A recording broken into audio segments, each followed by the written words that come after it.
Nous nous retrouvons pour cette 39e édition du Club de la Presse. Nous y évoquerons deux sujets. Le premier étant naturellement le 100e anniversaire de Nelson Mandela. C'était il y a 2 jours, le 18 juillet.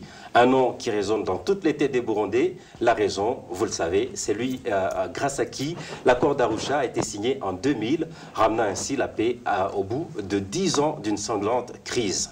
Mais malheureusement, ce prestigieux héritage est occulté par le pouvoir de Bujumbura, qui s'est juste contenté d'effectuer une simple visite à la prison centrale d'Omimba par le premier vice-président de la République, en mémoire de la visite de Nelson Mandela au même lieu en 2000 pour faire libérer les prisonniers politiques. Pourquoi une telle attitude de la part des autorités burundaises? Qu'est-ce que le Burundi perd en ignorant une partie pourtant incontournable de l'histoire du pays? Le deuxième sujet est inspiré par la récente sortie du Forum de la société civile de l'Afrique de l'Est, forum qui estime que l'organisation du référendum est la preuve que le Burundi s'est isolé du reste du monde, condamnant dans la foulée la recrudescence des violations des droits de l'homme dans le pays. De quelle force le forum dispose-t-il pour influer sur les États membres de l'EAC pour qu'ils prennent plus efficacement en main la question burundaise? Que lui manque-t-il aujourd'hui, jusqu'à aujourd'hui pour qu'il y arrive? Des questions et bien d'autres que nous allons poser à nos deux invités. Hermès Ndinibandetse, qu'on ne présente plus d'ailleurs. Il est tout de même journaliste à la radio publique africaine. Bonjour. Bonjour. Et puis, Révérien Bazikamwe, vous êtes journaliste à la radio Inzambagate Kakawe. Bonjour. Bonjour Franck. Bienvenue à tous les deux. Merci beaucoup. À toutes, à tous, bonjour, bienvenue. Révérien, est-ce qu'il y aurait encore des prisonniers politiques dans les prisons burundaises? Aujourd'hui, il est difficile même de distinguer. Dans les prisons, il y a d'autres personnes qui sont emprisonnées pour d'autres motifs que des réseaux politiques. Aujourd'hui, il est difficile même d'imaginer les conditions carcérales aujourd'hui dans les prisons, dans les différentes prisons du Burundi. Ce qui signifie en fait que la visite de Nelson Mandela en 2000 dans la prison burundaise prend encore beaucoup plus de valeur. Oui, parce qu'à cette époque, c'était seulement Nelson Mandela s'était étonné des conditions en fait de la saleté qui existait dans la prison, mais sans toutefois quand même se prendre des catégories de prisonniers qui existaient à ce moment dans les prisons. Mais aujourd'hui, en fait, c'est le pire, parce que non seulement qu'il s'agit des prisonniers politiques qui sont dans les prisons, mais aussi des conditions aussi plus pires aussi qu'à ce moment, qu'aujourd'hui, vraiment, c'est une situation alarmante dans les prisons, non seulement des prisonniers politiques, mais aussi des conditions très précaires. On se souvient en fait de ce qu'il avait dit. Il a dit de toute ma vie, je n'ai jamais vu des gens vivre dans une situation aussi crasseuse qui ne respecte pas du tout la vie humaine. Mais plutôt, il faut poser la question aussi, est-ce que Gaston se serait étonné des conditions carcérales des gens? Je ne pense pas. Il n'a pas du tout déclaré une telle chose. De plus, il n'a jamais évoqué le nom de Nelson Mandela quand il s'était rendu dans la prison centrale d'Omimba. Mais pourquoi? En fait, ce jour, il devrait se présenter là et essayer d'opposer des gestes qu'a posé Nelson Mandela quand il a visité la prison d'Omimba, c'était en 2000. Mais rien n'a été fait, sauf des actes d'essayer de réconforter les gens et de tromper l'opinion qu'il s'agit de la journée commémorable de Nelson Mandela. Mais en réalité, qu'il n'a rien fait comme les actes de Nelson Mandela. Cela n'étonne même pas, parce qu'aujourd'hui, avoir les conditions politiques du Burundi, avoir les conditions carcérales de ces gens, c'était très difficile que Gaston se prononce là-dessus. Non seulement qu'il n'a pas le pouvoir de faire quoi que ce soit pour améliorer les conditions des prisonniers, ou encore moins de libérer les innocents qui sont dans les prisons, qui font d'ailleurs le pléthore dans ces prisons. Mais aussi, il n'a même pas osé dire un mot sur les conditions très précaires des prisonniers. Et pourtant, il s'est étonné quand il a vu certains prisonniers. Il a dit, mais c'est étonnant de voir encore des prisonniers qui sont encore là alors qu'ils ont été graciés par le président depuis pratiquement 6 mois. Hein, et il a demandé à la ministre de la Justice qui l'accompagnait justement de prendre la question en main. Ne vous en faites pas. Gaston ne prononce jamais un discours qui vient de son cœur. Souvent, il est émissaire de son patron, de son boss, Nkurunziza. Et Nkurunziza aussi, qui est un homme très cynique du monde. Alors, Gaston, s'il s'était étonné ce jour de voir des prisonniers après 6 mois de grâce présidentielle, c'était une façon de dire, c'était, je dirais, un discours politique, parce que lui-même, il est conscient qu'il y a des gens qui sont emprisonnés injustement, et des gens qui sont emprisonnés pour une faute commune aujourd'hui, atteinte à la sécurité de l'État. Je ne sais pas, après ces gens, comment on va qualifier d'infraction en fait, qu'on qualifie à tout le monde aujourd'hui. Donc, maintenant, au Burundi, tout le monde marche avec une infraction d'atteinte à la sécurité de l'État. Ce qui dilue, en fait, le crime en soi. Ben, c'est ça, en fait. Demain, en fait, ça sera une infraction très simple, alors que ça devrait être une infraction, en fait, qui était considérée dans le temps normal extrêmement grave. Oui, quand vous parlez de ces prisonniers qui font pratiquement 80%, ça veut dire que vous revenez à ce que dit généralement Pierre Claver Mbonimpa, qui parle de la PRODH, qui parle de pratiquement 8000, de près de 8000 prisonniers politiques qui font plus de 80%. Parce que, oui, Franck, dans ces prisons, tu trouves je crois plus de 90%. Ce sont des gens qui ont été arrêtés lors des manifestations de la constatation en fait, de la violation de la loi au Burundi en 2015.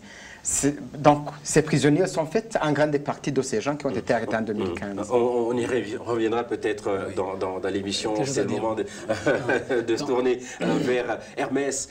Le gouvernement dit avoir célébré la journée qui était dédiée à Nelson Mandela, le 100e anniversaire, et pourtant, aucun mot, que ce soit à Bujumbura ou ailleurs dans le pays, aucun mot sur le gros héritage de Nelson Mandela au Burundi. Ça veut dire les accords d'Arusha. Qu'est-ce que cela vous inspire? Bon, avant d'entamer cette question, de répondre à cette question, je reviens sur les prisonniers politiques. Prisonniers politiques parce que si on se base seulement sur ceux qui ont été arrêtés depuis le 2015, souvenons-vous de les MSD qui ont été arrêtés le 8 mars 2014. Ils étaient arrêtés à plusieurs. Donc, Gaston s'est rendu dans la centre de Moïba. Vous ne parlez pas de ceux qui ont été tués. Imagine, ça on laisse tomber, mais c'est plusieurs. On est en train de donc, parler des prisonniers. Si Gaston s'est rendu dans la centre de Moïba et visité quelques-uns et libéré 22, parmi les plus de 90% prisonniers politiques, c'est juste mettre de la poudre aux yeux des Burundais, mais aussi à la communauté internationale, soit disant qu'ils viennent d'être libérés à la mémoire de Nelson Mandela.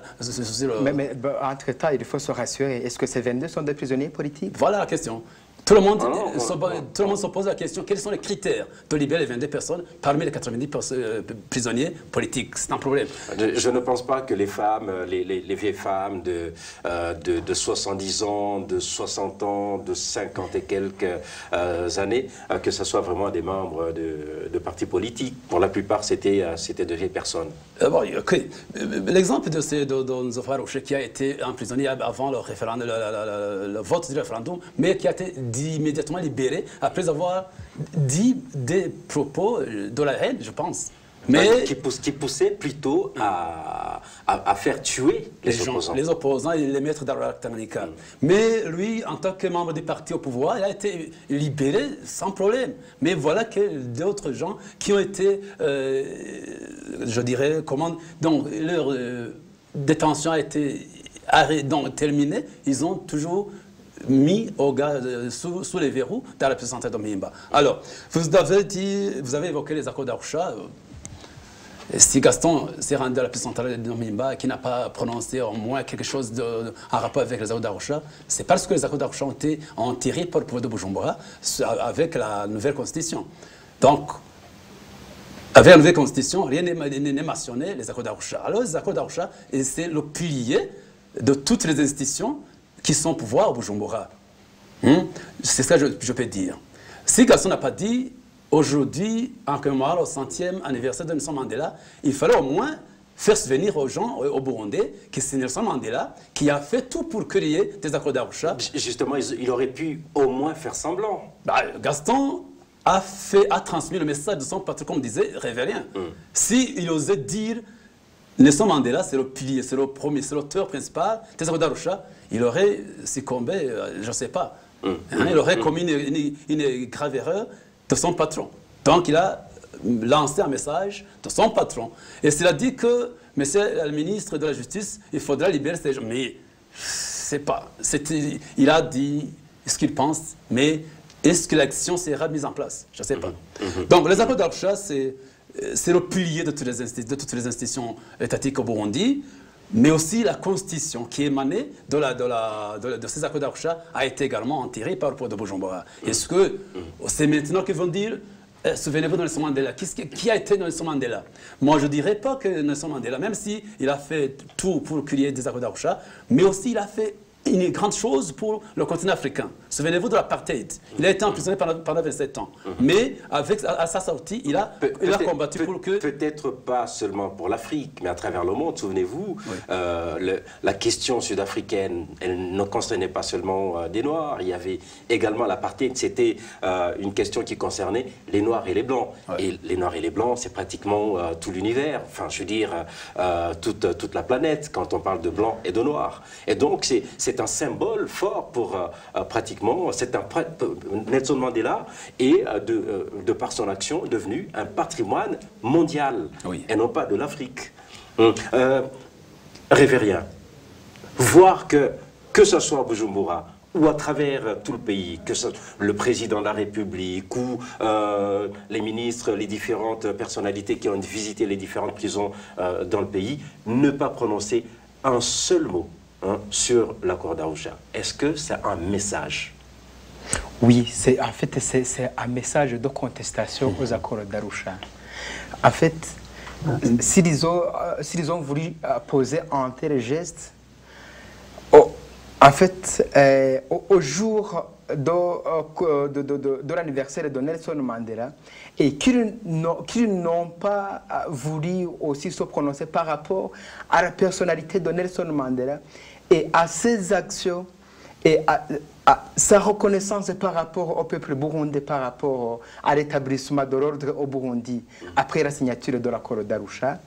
Donc c'est une façon de dire, si Nelson Mandela a existé, tant pis. Donc, en fait, c'est pour en fait décourager les Burundais qu'ils n'ont jamais croire à Nelson Mandela, qu'il n'a rien fait au Burundi. Est-ce que c'est intelligent de leur part? Est-ce que, comme je posais la question à Hermès, est-ce que ça n'aurait pas été beaucoup plus malin de faire semblant? Là, c'est de l'affaire, parce qu'un Burundais conscient, c'est en fait ce qui a été Nelson Mandela. Et qui est Nelson Mandela, même aujourd'hui? Parce qu'aujourd'hui, si on en croit à l'accord d'Arusha, c'est grâce à Nelson Mandela. Alors si le pouvoir de Bujumbura, qui ne reconnaît pas l'accord d'Arusha, comment vous voulez que Bujumbura reconnaisse Nelson Mandela? Alors que qui dit Nelson Mandela dit accord d'Arusha. Alors tu ne peux pas reconnaître Nelson Mandela sans croire à l'accord d'Arusha. C'est impossible.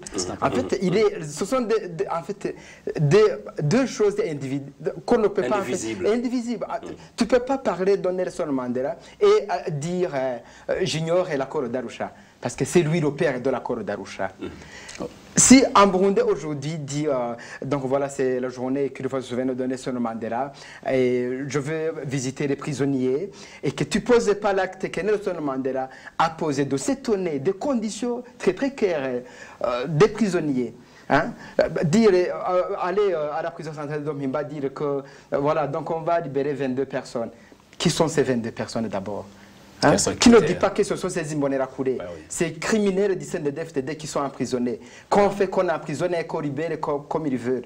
Encore une fois, je rappelle que parmi les personnes libérées, il y avait des vieilles dames de 80 ans pratiquement, de 70 ans, de 60 ans. Et je ne pense pas que ce soit des Imbonerakure.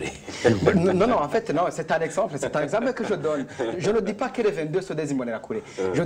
Je sais, donc pour des libérations antérieures, je sais qu'en fait, on faisait croire aux gens qu'on est en train de libérer des gens. C'était déjà dans des catégories. Deux gens qu'on va exécuter alors qu'ils seront à l'extérieur de la prison. Et deux gens qui sont membres influents. D'ailleurs, qui ont été emprisonnés pour une mission X dans la prison centrale de Mimba ou dans une prison autre que Mimba. Donc, alors, dire qu'il a libéré 22 personnes à l'occasion de l'anniversaire de Nelson Mandela, c'est un non-événement pour moi. Oui. Le pouvoir de CNDD-FDD devrait se souvenir de Nelson Mandela, qui a tout fait pour que les accords d'Arusha soient établis. Parce que le mouvement CNDD... Mais c'est même grâce à eux qu'ils sont au pouvoir. Exactement, oui. Le pouvoir, le mouvement CNDD, quand ils étaient au maquis, n'a pris aucune portion de terre à Bujumbura. Donc, il devait se souvenir qui est Nelson Mandela, qui était, je le signalais, qui ont tout fait pour qu'il y ait ces accords d'Arusha, afin qu'ils puissent être au pouvoir au Burundi. Parce que ni étaient les deux personnalités, donc, je dirais exactement, Nelson Mandela, je le signalais, le mouvement CNDD-FDD n'existait plus.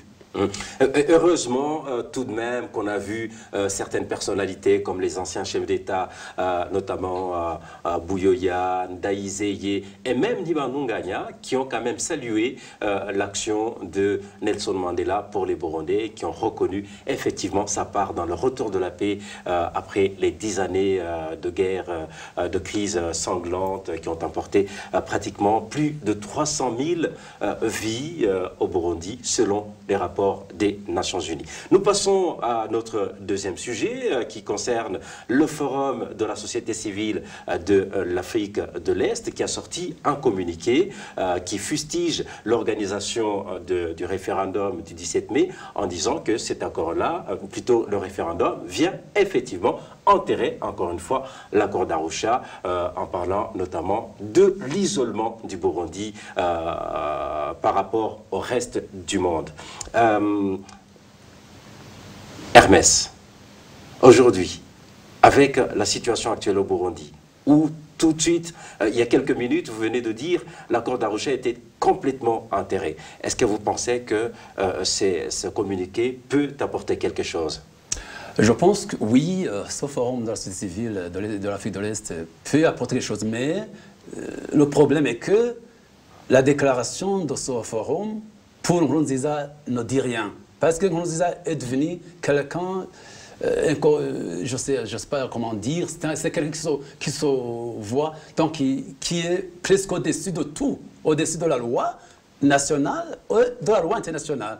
Donc, il va bannir toutes ces déclarations de la société civile. Parce que la société civile a essayé à Bujumbura de faire tout pour que les accords d'Arusha puissent être stables, donc que les accords d'Arusha restent. Mais malheureusement... Sauf que maintenant, il ne s'agit pas seulement de la société civile, de la seule société civile burundaise, mais de la société civile est-africaine. Et donc, le message est adressé à tous les chefs d'État et à toutes les communautés. Voilà. Est-ce que ces chefs d'État vont entendre cette déclaration de la société civile? C'est la question qui reste à poser. Si, une fois, ces chefs d'État entendent et intériorisent cette déclaration du Forum de la société civile de l'Afrique de l'Est, ce serait mieux pour nous, les Burundais. Peut-être que Nkurunziza pourra entendre la voix de ces chefs d'État de la sous-région, qui serait basé sur la déclaration de ce forum de la société civile de l'Afrique de l'Est. Sinon, pour Nkurunziza, rien du tout. La Constitution a été changée. Il a été changé aux yeux de tout le monde, que ce soit les chefs d'État de l'Afrique de l'Est. Il n'en fait qu'à sa tête, quoi. Voilà. Donc, il a fait. Et je ne sais pas si ces chefs d'État vont tout faire pour qu'on revienne aux accords d'Arusha. Je ne sais pas. Révérien, quel poids est-ce qu'un tel communiqué peut avoir? Je crois que ça peut porter deux fruits sur un seul point uniquement, sur un point d'interpeller le chef d'État de la sous-région, de s'impliquer pour résoudre la question du Burundi. Ce qui n'est pas rien. Attends, en fait, si Hermès dit que cela pourrait peut-être influer sur la personne de Nkurunziza, je ne crois pas. Tout simplement, le message était destiné au chef d'État de la région, parce que la société civile de la sous-région, s'il fait un communiqué commun, eux-mêmes ils sont conscients que ce message ne va pas parvenir à Nkurunziza. Mais c'est un message à leur chef d'État. Donc chaque société civile est dans son pays. Donc qu'il faut intervenir au Burundi, contraindre Nkurunziza en fait, de tout faire pour assainir le climat au Burundi. Sinon, sera exclu, même pas que ces organisations de la société civile, chacune est dans son pays, à constater que la question du Burundi va plus tard s'étendre, va s'étendre aussi sur toute la région. Alors, et on en parle déjà aujourd'hui, que les conséquences commencent déjà à se voir. Voilà, c'est déjà. Alors, le message va avoir un impact sur les responsables des chefs d'État des pays voisins du Burundi. Parce que dans son communiqué, il revient surtout sur l'enterrement de l'accord d'Arusha, qui a assaini finalement le climat très malsain du Burundi après les rebelles de DFTD et ceux du FNL. D'ailleurs, c'est l'accord d'Arusha qui a conduit le CNDD-FDD au pouvoir, mais malheureusement qui est aujourd'hui Anglais, qui ne reconnaît pas que c'est Nelson Mandela qui a beaucoup fait pour que le CNDD-FDD soit au pouvoir. Aujourd'hui, je crois que vraiment ça a été un message au chef d'État des pays voisins du Burundi pour qu'il fasse quelque chose au Burundi avant qu'il ne soit pas tard.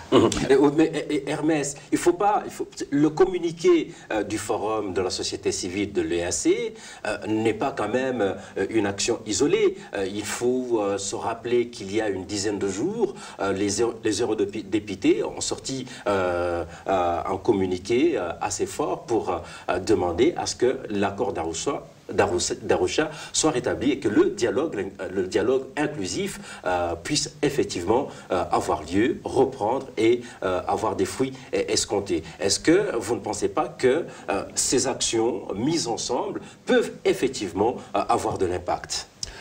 Oui, bon, c'est le forum de la société civile de l'Afrique de l'Est.